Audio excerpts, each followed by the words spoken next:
មានបងបងមួយចំនួនគាត់ឆាតមកសួរខ្ញុំតើខ្ញុំមកតាមរយៈអ្វីគឺខ្ញុំមកតាមប្តីរបស់ខ្ញុំធានាដាក់គូដណ្ដឹងបងអូនខ្ញុំមកតាមរយៈធ្វើឯកសារតាមរយៈគូដណ្ដឹងបងគាត់ធ្វើជាតាមរយៈការគឺខ្ញុំអត់សូវដឹងទេបើតាមរយៈគូដណ្ដឹងគឺខ្ញុំអាចដឹងខ្លះចឹងទៅហើយខ្ញុំមកដល់សហរដ្ឋអាមេរិកនេះមិនមែនយើងនៅស្រុកខ្មែរសម្ភាសហើយគឺយើងអាចមកដល់ស្រុកនេះហើយយើងមិនចូលសម្ភាសទៀតបងអូនគឺចូលសម្ភាសទៀតគឺមានន័យថាយើងនៅធ្វើឯកសារទៀតបងអូនចាគឺតាមរយៈគូដណ្ដឹងហ្នឹងធ្វើតែឯកសារនៅសហរដ្ឋអាមេរិកនេះច្រើនខ្លាំងមែនទែនពេលយើងមកដល់សហរដ្ឋអាមេរិកហើយយើងត្រូវapply យក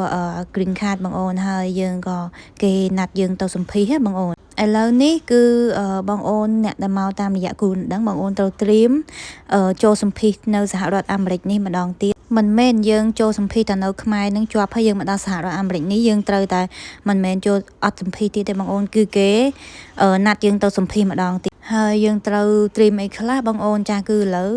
ជាទូទៅហើយបងអូនអ្នកខ្លះគេហៅអ្នកខ្លះគេអត់ហៅតែភាគច្រើនគឺគេហៅទៅសម្ភាសម្ដងទៀតនៅសហរដ្ឋអាមេរិកនេះពេលដែលយើងទៅសម្ភាសជាប់ហើយគឺយើងគេឲ្យ green card សូយើងទាំងអស់ហ្នឹងមក